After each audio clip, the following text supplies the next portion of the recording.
ఓ భారత పౌరుడా, నిన్ను కన్నదో తల్లి, నన్ను కన్నది ఓ తల్లి, కానీ మనందరినీ కన్నది భరతమాత అనే ఓ తల్లి. మన భారతదేశం అన్నింటినీ ఎదుర్కొంది, కానీ రాజకీయం వల్ల వచ్చే పరిణామాలను ఎదుర్కొనలేకపోతుంది. సామాన్యుడికి భారంగా మారుతున్న దేశం మన భారతదేశం. కుంపటి రాజకీయాలతో కుమిలిపోతున్న దేశం భారతదేశం. స్వేచ్ఛ కోసం పోరాడి స్వేచ్ఛను మర్చిపోయిన దేశం భారతదేశం. స్త్రీని గౌరవించే దేశం, స్త్రీకి గుండెల్లో గుడి కట్టిన దేశం, స్త్రీకి అన్యాయం జరిగితే న్యాయం చెప్పలేకపోతున్న దేశం భారతదేశం. మహానుభావులు తీర్చిదిద్దిన దేశం, ఇప్పుడు మసక బారుతున్న దేశం భారతదేశం. మన దేశంలో ప్రజలకు ఎప్పటికీ కష్టాలు తీరవు. కష్టాలుండాలి, కష్టాలుంటేనే రాజకీయ చదరంగానికి జీవం. ఇదే రాజకీయ నాయకుల ఫార్ములా. ఇప్పుడు దేశానికి ఏదో ఒక మార్పు రావాలి. అసలు దేశానికి ఏం కావాలి? ప్రజలకు న్యాయ వ్యవస్థ మీద నమ్మకం కలిగే రోజులు కావాలి. చట్టానికి పట్టం కట్టి చరిత్రను తిరగరాసే రోజులు కావాలి. సమానమనే మాట కోసం మన దేశం మౌనంగా చూస్తుంది. దాన్ని అందరం దగ్గరికి చేర్చుకోవాలి. మతం అనే మాట అందరం మర్చిపోయి దేశం యొక్క హితానికి మార్గం చూపాలి. కొందరు మనం ఈ దేశంలో పుట్టినందుకు చాలా గర్విస్తున్నామంటారు. కానీ భారతదేశంలో ఒక పేదవాడు, ఒక రైతు, ఒక సామాన్యమైన ఇంటి యజమాని, వీళ్ళలో ఒక్కరైనా నేను భారతదేశంలో పుట్టినందుకు గర్విస్తున్నామనే మాట మీరు ఎప్పుడైనా విన్నారా? నేను భారతదేశంలో పుట్టినందుకు గర్విస్తున్నా అని ఎవరంటారో తెలుసా? ప్రజలను పీడించి పరిపాలిస్తున్న నాయకులు, కోట్లు స్కామ్ చేస్తున్న నీచులు. వీళ్ళకి దేశంలో పుట్టినందుకు గర్వకారణం. వీళ్ళ నోట గర్విస్తున్నామనే మాట రావడం వల్ల ఆ మాటకున్న విలువ పోయింది.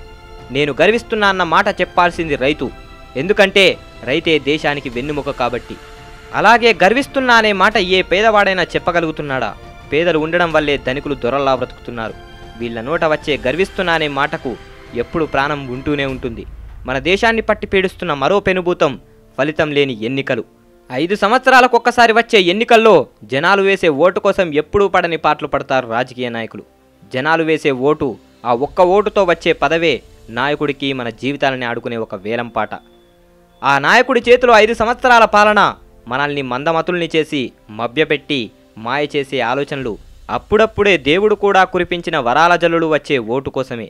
ఓటు కోసం ప్రజల మధ్యకి, తర్వాత వాడిచ్చిన మాటను గుర్తు చేయడానికి మనం వాడి దగ్గరికి దేహీ అంటూ వెళ్తూనే ఉంటాం. నాయకులకు ఓట్లప్పుడు గుర్తొచ్చే మన కష్టాలు ఇష్టాలు పదవచ్చాక గుర్తుకురావు.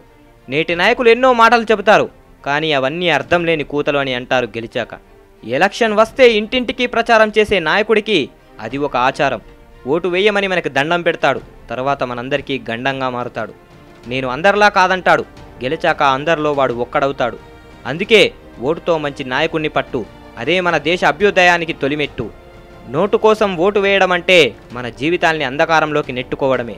రాజకీయ చదరంగంలో ప్రజలే పావులు. పదవులతో ప్రాణాలను సైతం లాక్కోవడం, డబ్బు, గుండె చప్పుడు దోచుకోవడం మన దేశ నాయకులకు కొత్తేమీ కాదు.